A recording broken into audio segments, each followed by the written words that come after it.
A regulamentação da atividade de influenciadores mirins está em análise no Congresso Nacional. Vários projetos de lei alteram o Estatuto da Criança e do Adolescente para equiparar a atuação de meninos e meninas nas redes sociais ao trabalho artístico nos meios tradicionais, como cinema, rádio e TV, entre outras mudanças. Caso esses projetos se tornem lei, será necessária, por exemplo, uma autorização judicial para que os pequenos atuem nas plataformas digitais. O assunto é polêmico e sobre ele eu converso agora com Caterina Volkov, secretária executiva do Fórum Nacional de Prevenção e Erradicação do Trabalho Infantil e Proteção a Adolescentes no Trabalho. Caterina, muito obrigado por participar do nosso programa. E eu já vou começar te perguntando, porque é polêmico. A gente já sabe que, por exemplo, no Brasil, o trabalho a gente começa de fato a partir dos 16 anos. Só que é cada vez mais comum a presença de crianças trabalhando como influenciadores mirins. Como é que você vê esse tipo de atividade? Bom, no Brasil, como você mesmo disse, a gente tem uma legislação bastante consistente na proteção de crianças e adolescentes em relação a trabalho infantil, né? As crianças e adolescentes não podem trabalhar até os 16 anos e em atividades insalubres, noturnas e perigosas, menos de 18 anos elas não podem desenvolver atividades laborais. Só podem trabalhar a partir dos 14 anos em condição de aprendiz, né? E a partir dos 16, com todos os seus direitos garantidos em atividades adequadas à sua faixa etária. Então, o que a gente percebe é que se antigamente a gente tinha crianças e adolescentes com o sonho de serem jogadores de futebol, hoje crianças e adolescentes querem ser influenciadores e influenciadoras digitais, né? E isso tem nos preocupado, não somente ao Fórum Nacional de Prevenção e Erradicação do Trabalho Infantil, mas a uma série de instituições e atores governamentais, inclusive, em relação a essa temática. Por quê? Porque o influenciador digital, ele tem uma série de responsabilidades para além daquelas que são relacionadas com a geração de conteúdo. Por exemplo, a gestão das redes sociais. Além disso, a gente sabe que muitas crianças e adolescentes que estão como influencers mirins têm um envolvimento da família, né? É um empreendimento familiar. Então, isso envolve a questão de geração de renda para toda uma família. E aí a gente precisaria de políticas públicas e investimentos na proteção dessa família, inclusive de geração de renda. Equiparar o influenciador digital mirim ao trabalhador infantil artístico é muito complicado e é imensamente perigoso para nós do FNPET. Por quê? Por conta disso que eu acabei de mencionar, né? O influenciador, ele trabalha não só na geração de conteúdo, mas toda uma série de atividades, inclusive de acordo com a Classificação Brasileira de Ocupações, a CBO. E o trabalho infantil artístico, ele tem uma relação direta com a criação e com a imaginação, né? Atividades como dança, como música, como expressões visuais. Então, isso precisa ficar muito claro, que uma criança que desembrulha um recebido, né, que é aquele brinde, aquele produto, produto, serviço, aquela caixa, né, o unboxing, como é costumeiramente dito, é muito distinto de uma expressão artística de dança ou de música dentro de um ambiente digital. Não tem nem o lado lúdico, né? Não dá nem para a criança sentir como se fosse uma brincadeira, por exemplo. Não tem, né? Se a gente pegasse, a gente vê crianças mostrando o produto, o brinquedo, como uma propaganda. E isso não dá para ser considerado trabalho infantil artístico, que tem toda a sua regulamentação hoje pelo regramento jurídico, né? Então, por exemplo, só para ficar claro para quem está em casa e para mim também, nem tentar proteger o influenciador digital mirim, na verdade, erradicar esse tipo de atividade, fazer com que a lei proíba isso. É o que o Fórum pensa? Penso que assim, as crianças e adolescentes precisam estar protegidas de violações de direito, né? Hoje a gente tem o regramento jurídico de que apenas o trabalho infantil artístico pode ser desenvolvido por crianças com autorização judicial. Isso é muito diferente do trabalho de influencers ou empreendedores infantis em ambiente digital, porque além de tudo a gente tem uma outra categoria que são as crianças e adolescentes que vendem produtos na internet. Né? Vendem cuscuz, vendem trufas, caderninhos, colarzinhos. Isso é trabalho infantil. Então, nós não somos favoráveis a esse tipo de atividade sendo desenvolvida por crianças e adolescentes em ambientes digitais de forma alguma. E só para ficar bem claro para quem está em casa também, Caterina, por exemplo, a criança que trabalha numa emissora de TV, está fazendo uma novela, tem toda uma estrutura empresarial ali e várias leis que garantem a segurança dela em todos os níveis. Uhum. A criança que tem ali o pai, a mãe e o empreendimento como influenciador digital mirim, ela não tem essa estrutura, não tem uma empresa junto.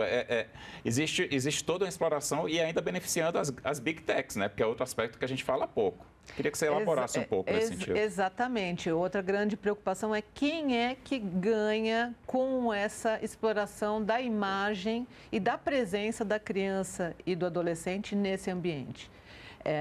São as big techs, né? E isso tem sido pensado, inclusive, pelo Congresso Nacional, né? Recentemente, a gente teve a aprovação pela Câmara dos Deputados e deve estar chegando no Senado para pensar a respeito dessa questão.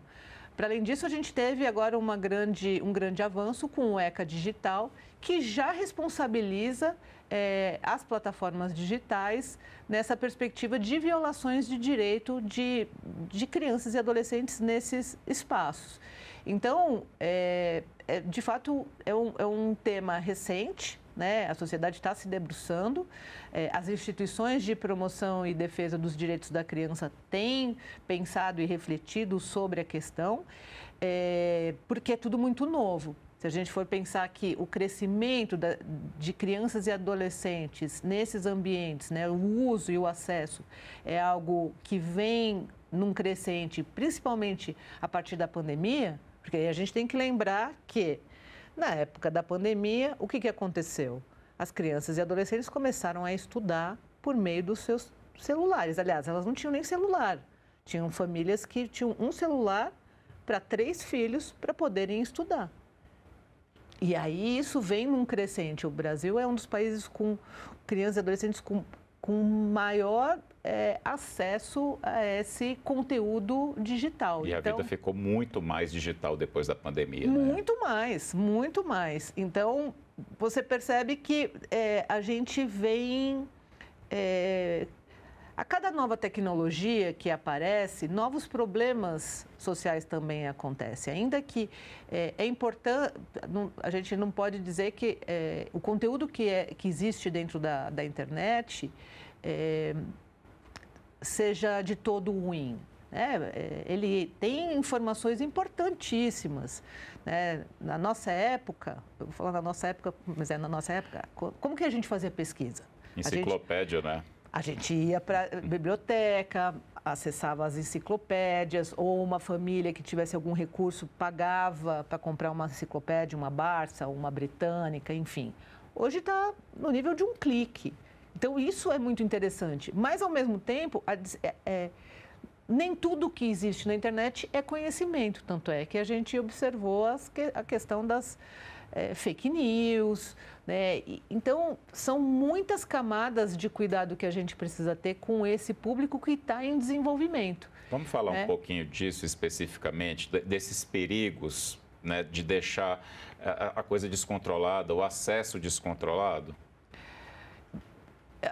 Penso que nessa questão do acesso das crianças e adolescentes, e a gente já tem pesquisas relacionadas a isso, a quantidade de horas que essas crianças têm ficado diariamente. Né? E isso tem proporcionado ansiedade, tem proporcionado, muitas vezes, cyberbullying, automutilação, para além de déficits cognitivos. Ainda que alguns pesquisadores mostrem que crianças e adolescentes com acesso à internet têm uma fluidez de raciocínio matemático mais alto, mas em outras aptidões isso não se nota.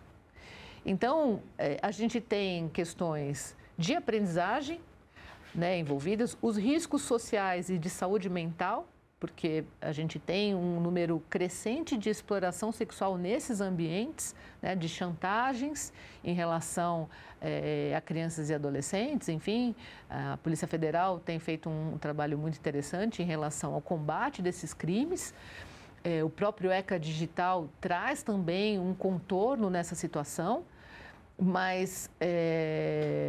E agora, né, o Ministério da Justiça e Segurança Pública lançou uma consulta pública para pensar a respeito da verificação etária, né, o que pode favorecer muito o combate ao trabalho infantil digital, mas também a outras violações de direito.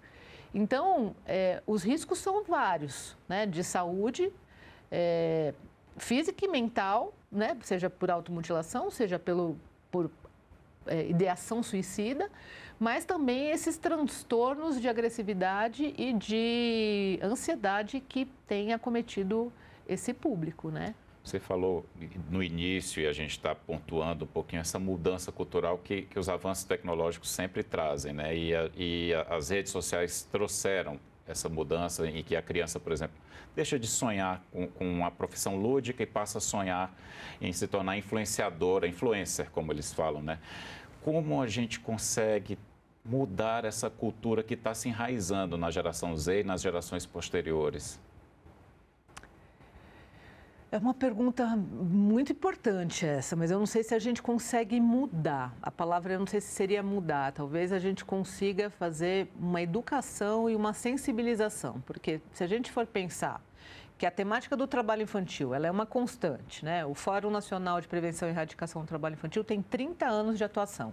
Quando ele surgiu, a gente tinha cerca de 9 milhões de crianças e adolescentes em situações degradantes de trabalho, nas carvoarias, nos canaviais, enfim, em plantações de abacaxi, em todo o país. A gente diminuiu consideravelmente, né? Para 1.650.000, sendo os dados da superfície, porque eles não estão contemplando a exploração sexual, as crianças e adolescentes envolvidas no tráfico de drogas, as crianças que vivem e trabalham nas ruas, nem mesmo essas que estão trabalhando em ambientes digitais.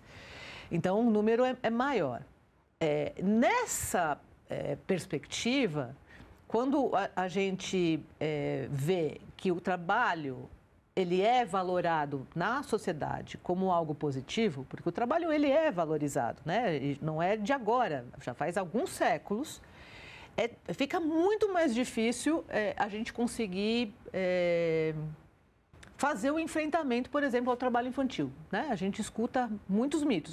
Porque é melhor estar trabalhando do que estar na rua, é melhor estar trabalhando, porque isso forma um caráter, enfim, muitas questões. E isso é o nosso trabalho diário ao longo desses 30 anos. Mas, para além disso, a gente tem feito essa sensibilização, a educação, as campanhas voltadas ao público, e a gente não consegue mudar toda a sociedade. O que penso que seria fundamental nesse momento é realmente colocar esses cuidados para que já desde do ensino fundamental, né, em termos de educação midiática, né, para as crianças e adolescentes que estão fazendo uso desses novos dispositivos, para sensibilizá-los em relação aos cuidados que eles devem ter enquanto crianças e adolescentes, mas também uma educação midiática para os pais, para as famílias, para toda a sociedade de modo geral, né, mostrando os riscos e os possíveis ganhos do que a gente tem de bom nessas plataformas. Com o uso correto. O uso correto. Então, assim, não sei se a gente consegue mudar, mas a gente pode e deve sensibilizar por meio de educação, por meio de conteúdo de informação. e acredito que tem uma série de instituições muito preocupadas nessa perspectiva de educação midiática, né? Inclusive, a proposta do novo Plano Nacional de Educação vem pensando a respeito dessa temática, né? Perfeito. Você falou, e tem muitos projetos sendo debatidos nesse sentido na Câmara dos Deputados, um já avançou, deve estar chegando aqui no Senado. Na sua visão, o que é que tem que ter nesse projeto para garantir a proteção das crianças? O que é necessário? Bom, a gente precisa ter uma boa responsabilização em relação às plataformas, né? Os canais de denúncia bem colocados dentro dos próprios conteúdos, que seja mencionado que aquele conteúdo com criança e adolescente tem autorização judicial, né? Porque isso é uma garantia de que os direitos daquela criança estão sendo preservados, né? A gente precisa estabelecer que, se porventura essa criança é uma trabalhadora infantil artística nesse ambiente, os recursos sejam destinados em conta separada para essa criança, né? Isso de modo geral. Além de que tenha a comprovação de que aquele conteúdo que está sendo veiculado dentro do teor da lei seja de caráter artístico e cultural, né? Porque isso se dá uma diferenciação em relação a outros conteúdos como esse do unboxing, que não se trata de trabalho infantil artístico, mas sim de uma outra categoria de acordo com a classificação brasileira de ocupações. Isso de modo bem geral, né? Agora, é óbvio que a gente vai precisar regulamentar uma série de questões e de fiscalizar esses ambientes. E a internet é um universo, né? Ela é um universo. Não vou dizer que é um mundo, porque o mundo até acho que seria mais fácil se a gente fosse pensar em comparações. O mundo você consegue viajar. Agora, no universo, o universo ele é muito maior. Então, realmente, é um desafio, né? Tanto para a Agência Nacional de Proteção de Dados, que é que está cuidando dessa regulamentação, inclusive do próprio ECA Digital, mas para todos os atores do sistema de garantia de direitos, né? Vai ser necessário que os juízes e juízas tenham conhecimento a respeito dessas sutilezas, né? Porque tem uma questão de subjetividade do que é o trabalho infantil artístico e daquele que é o trabalho de um influenciador digital. Então, a gente precisa de um conteúdo mínimo que todos estejam a par. Os próprios auditores fiscais do trabalho, as assistentes sociais, enfim, porque é óbvio que a gente tem uma questão de classe e de renda envolvida nessa perspectiva, mas não são somente crianças pobres que são influenciadores digitais hoje, né? Tem crianças classe média que querem ser influenciadores. Se tornou um sonho, né? A menina que queria ser atriz, bailarina, agora quer ser influencer. O menino que queria ser jogador de futebol, agora quer ser influencer. Exatamente. Então, a cada nova fase de novas tecnologias, novos problemas surgem e aí a gente precisa se deparar e encontrar soluções que muitas vezes elas exigem uma reflexão muito mais interdisciplinar, né? Não somente de um único campo do saber. O campo da saúde, o campo da educação, o campo do direito, o campo, inclusive, da comunicação, né? Então, são vários campos que exigem a nossa atenção. Então, e esse é o grande desafio do momento.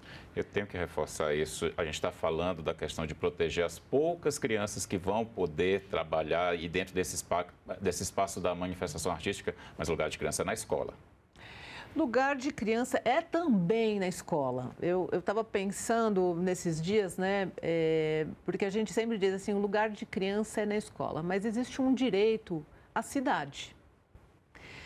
E as crianças hoje vivem muito em condomínios, né? Na lógica do condomínio, sob muros. né? Hoje a gente não tem as crianças brincando mais nas ruas. Por quê? Porque as ruas não são seguras.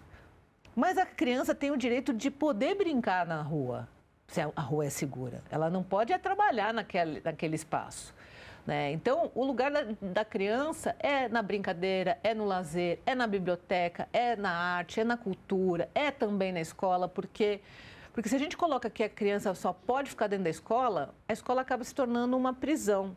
É óbvio que é importante a escola, mas eu acho que a gente tem que ampliar. Lugar de criança é no lazer, é na cultura, é na escola, e que todas essas... E na UBS também, né? Porque criança precisa tomar vacina, criança precisa estar ali sendo cuidada no aspecto de saúde. Então, é nessa perspectiva, né?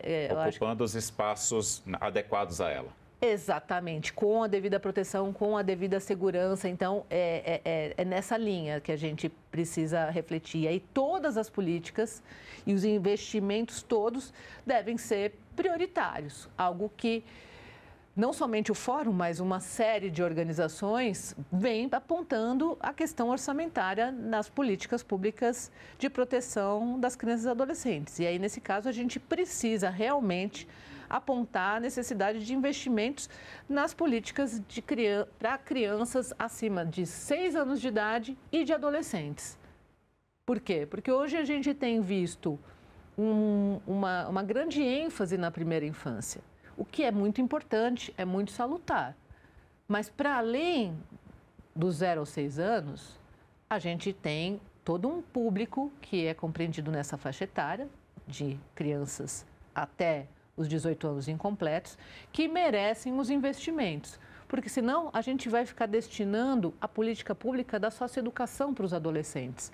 E isso é injusto com essa faixa etária. Isso merece todo um programa para a gente discutir. Outra discussão. Já vamos marcar um próximo programa para a gente falar disso. Sim. O Fórum tem décadas de existência, você falou aqui 30 anos. Vocês acompanham experiências do exterior, já nesse campo do trabalho infantil digital? Alguma experiência positiva, algum país que conseguiu controlar isso de maneira boa? Uma boa prática, você disse. Isso. A gente não tem conhecimento de uma boa prática nessa perspectiva. O que a gente sabe é que já existem algumas legislações sendo pensadas, né? Tanto, por exemplo, para regulamentar a profissão de influenciador digital, como acontece na França, mas também agora tem se pensado muito em proibir o acesso de crianças e adolescentes em plataformas digitais, né? A Austrália tem pensado nisso. Se eu não me engano, não sei se é a Dinamarca ou a Noruega, agora me foge qual desses 2 países que está pensando sobre essa perspectiva. Enfim, porque os problemas estão acontecendo, né? A gente ouve, eu tenho a oportunidade de viajar pelo Brasil por conta dos fóruns estaduais, ouvir os fóruns estaduais, e algo que tem sido relatado de modo positivo é a proibição, por exemplo, de uso de celular dentro da sala de aula. Isso tem evitado problemas e tem melhorado o foco de atenção das crianças e adolescentes em sala de aula. Foi algo positivo que aconteceu recentemente. Então, de novo, na medida em que os problemas vão surgindo, a gente precisa criar novas formas de pensar as situações. Agora, uma boa prática específica, nesse exato momento eu não saberia te dizer por quê, porque é um assunto novo que, inclusive, assim, né, o Brasil ele é muito respeitado internacionalmente porque está sempre à frente dos outros países. Era isso que eu ia dizer, eu acho que talvez a gente seja a vanguarda na criação dessa lei. Exatamente, pelo menos nesse aspecto, né? Nesse aspecto de proteção de crianças e adolescentes, o ECA é realmente uma referência. Mas, e aí por conta disso, eu não saberia dizer especificamente em relação a uma boa prática realizada em termos de proteção em outros países. Eu creio que a gente que vai definir isso, que do jeito que está não dá para ficar, não é, Caterina? Não dá mesmo. A gente precisa de muita coisa, são muitos os desafios, seja o trabalho infantil, artístico, ter a sua regulamentação em ambiente digital, mas todas as outras formas de trabalho infantil, né? A gente não pode esquecer delas. Esse é um tema atual da nossa sociedade, mas a gente não pode se esquecer das demais mais de 90 piores formas de trabalho infantil que são listadas na lista TIP. Então, para o Fórum é um grande desafio todas essas piores formas, além das novas modalidades. Caterina, muito obrigado pela entrevista. Eu que agradeço. E eu agradeço também a você que nos acompanhou até aqui. Este programa está no site senado.leg.br/TV e também no canal da TV Senado no YouTube. Aproveita, se inscreva no canal, curta o programa e garanta seu acesso à informação de qualidade. A gente se vê no próximo Cidadania.